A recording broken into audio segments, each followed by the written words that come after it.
Buenas tardes, mi nombre es María del Carmen Reina, trabajo en la Dirección de Estudios Históricos del Instituto Nacional de Antropología e Historia. Me complace participar en el programa Contigo en la Distancia de la Secretaría de Cultura. Para ello les voy a presentar mi libro Caleidoscopio Histórico, el cual hice con Jean-Paul Kramer. Para ello, primero hay que mencionar que la historia no recuerda todos los nombres y además a los personajes que han participado en ella. Por eso he hecho este libro para rememorar a algunos. La historia siempre se ha dedicado a personas que han tenido trayectorias, ideas, logros, pero han olvidado en muchos casos a otras personas.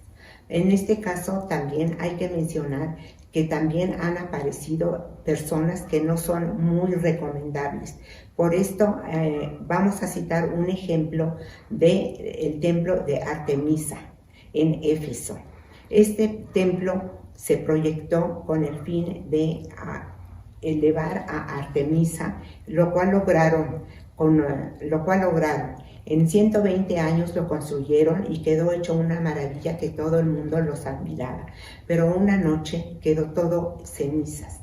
El caso es que no se recuerda quiénes lo hicieron, pero sí quién lo destruyó, Heróstrato. La Dirección de Estudios Históricos y en muchas otras partes siempre hacen referencia a los personajes, hechos históricos o lugares históricos. Pero para ello no hay que olvidar a aquellas personas que también, aunque no aparecen en los documentos, también tuvieron una participación importante en ellos. Por eso este libro se dedica a ellos para recordar algunos. Aquí en este libro se mencionan a 7 personajes de los cuales tomaron parte en la historia de México y que han aparecido muy poco. En primer lugar mencionaremos al esclavo Cristóbal de la Cruz. Era un argelino que que nació en Argelia en el año de 1608. Como su familia no tenía los ingresos suficientes, sus padres decidieron darlo a una embarcación para que proporcionara los recursos necesarios y así llevar una mejor vida. Pero desde ese momento su trayectoria empezó a tener, no tuvo los logros necesarios para poder superarse. Durante 12 años estuvo en las embarcaciones, pero a final de cuentas no logró nada porque un navío español lo secuestró y después de que lo secuestraron se volvió esclavo con otros jóvenes. Así de esta manera llegó a España, donde algunos españoles lo utilizaron nada más como esclavo, como sirviente, y les encomendaba nada más los trabajos rudos y más denigrantes que se podían haber. Así empezó a viajar por todo el Mediterráneo, llegando hasta Italia, llegando a Grecia, llegando a muchos lugares donde tuvo una ventaja, que aprendió sus lenguas y con ello tuvo conocimientos elementales de esos idiomas. En España tuvo la mala suerte de que una vez que como sirviente estaba en la noche allí en el cuarto, oyó que se querían robar a una sirvienta. Entonces él inmediatamente tomó un cuchillo y la defendió. Pero esto le valió para que lo desconocieran y huyera a otras partes de España. Allí se alojó en iglesias, en templos y en otros lugares, pero para poder convencer a todos ellos tuvo que bautizarse. Esto ocurrió no una vez, sino varias veces para que él pudiera vivir todavía en España. A final de cuentas, él tuvo la oportunidad de poder viajar a la Nueva España y él creyó que allí su vida cambiaría. Cuando llegó a Veracruz, él inmediatamente volvió a su religión, el Islam, pero los españoles lo detectaron y se lo comunicaron a la Inquisición. Allí la Inquisición tomó ya las riendas, entonces lo mandaron a apresar, le hicieron un juicio y lo enviaron a trabajos en conventos, en iglesias y haciendas azucareras, donde sufrió todos los maltratos que se podían dar a un esclavo. Cansado, cogió y mejor decidió huir. No sabemos dónde y no sabemos cómo terminó. El otro caso fue el de Luis Pava y Estrada. Luis Pava y Estrada fue un médico español que vino a México para poder ayudar a todas las poblaciones que se encontraban un poco fuera y distantes de la Ciudad de México. Llegó al puerto de San Blas, que era muy importante porque San Blas estaba en el Océano Pacífico y conectaba con muchas ciudades que se habían establecido desde Alaska hasta la Patagonia. Pero conforme a sus propósitos, él se trasladó a Tepic y se le hizo fácil empezar a vacunar contra la viruela. Allí tuvo mala suerte porque cuando vacunó a las personas, la misma población lo rechazó e inclusive hasta armó protestas para que se fuera porque no querían saber nada de él. En relación con el Francisco Javier de Balmis fue diferente porque este médico era como muy conocido, muy ilustre, viajó por muchas partes del mundo y adquirió muchas experiencias y conocimientos. Allí, en esos diferentes conocimientos, conoció que ya había una vacuna contra la viruela. Entonces fue y le propuso a la corte española que lo financiara para poder hacer una expedición. En esa expedición contrató a médicos, practicantes y sobre todo a personas que le ayudaran para poder realizar todas esas vacunaciones, pero se enfrentó con un problema muy grande. ¿Quién transportaría la vacuna?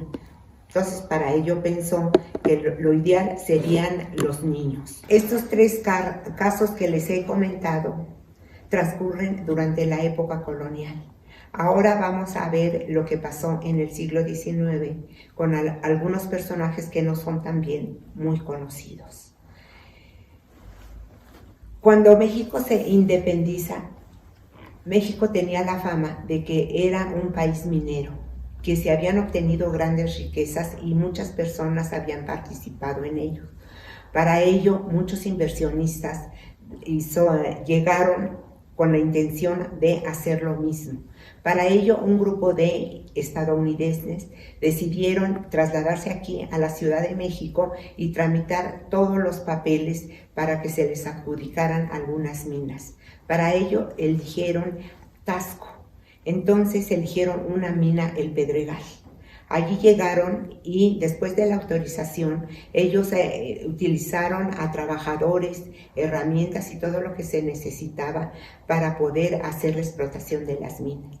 Cuando lo lograron, vieron que todo era una mentira, porque la mina estaba inundada y todo lo que a ellos habían invertido, todo lo perdieron.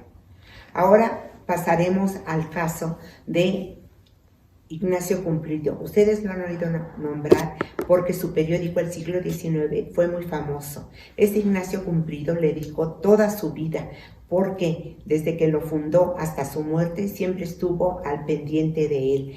Para poderlo hacer, él tuvo la asistencia y la colaboración del gallo pitagórico que se llamaba Juan Bautista Morales, Manuel Paino, Guillermo Prieto y otros más. Pero con sus ideas, sus conocimientos y sus conceptos de la política, recibió él una llamada de atención. Pero para poder eludir todo eso de alguna sanción, él compró en el recién fraccionada huerta de los Carmelitas en San Ángel, un extenso terreno donde construyó una casa enorme, pero tenía una ventaja. En esa ventaja había un escondite que era muy difícil de descubrir. Para ello, allí él daba aposento a muchas personas, políticos y periodistas. Esa casa, a final de cuentas, la compró Francisco Fernández del Castillo, el cual es un célebre escritor sobre el tema de Tacubaya y San Ángel. Ahora, por último, pasaremos con la viuda de Bouret. La viuda de Bouret era una francesa que llegó aquí a México para establecer una imprenta y una librería. Ella se abocó a la tarea de publicar libros de Julio Verne, Alejandro Dumas. Ella creó el almanaque Bouret con la colaboración de Alberto Leduc, y así fue se dio mucha importancia esa librería. Pero también se dedicó a hacer libros de texto que abarcaba desde los jardines de niños, primaria y la Escuela Nacional Preparatoria y Universidad. Por esto ella logró tener un éxito en todos sus negocios. También tenía una sala de lectura donde acudían Justo Sierra, Ángel del Campo y otros más. Pero eso se terminó cuando llegó la Segunda Guerra Mundial. Después, ya para concluir, hablaremos de Carlos Reigadas, que fue un revolucionario carrancista. Él, aunque venía de una familia que no, con un desahogo económico bueno, él se decidió incorporarse al cuerpo de rurales en la Guerra de Revolución. Allí él combatió contra Zapata y contra otros caudillos revolucionarios. Más bien él se dedicó en el estado de Hidalgo y en sus alrededores. Cuando él decide retirarse, él creyó que lo iban a reconocer, pero no fue así, porque en realidad nadie reconoció a todos los revolucionarios, a todos los militares que habían intervenido en esas guerras. Él, decepcionado, se retiró de la carrera militar y entonces obtuvo un empleo como secretario en el ayuntamiento de Tlalnepantla. Allí en Tlalnepantla le cayó un caso muy importante, el robo del tesoro, el robo del tesoro del Congreso. Entonces allí él conoció a las personas que habían robado ese tesoro, que según ellos habían sepultado en una sierra de Hidalgo. Allí él hizo todo lo posible por descubrir quiénes eran, pero nunca llegó al fin ese robo, y quedó siempre en la incertidumbre. En este caso, yo nada más quiero decirles que para que ustedes tengan una mayor idea de todos estos personajes, consulten mi libro que se llama Caleidoscopio Histórico, que fue editado hace 2 años y que ustedes también lo pueden consultar virtualmente por medio del instituto. Muchas gracias.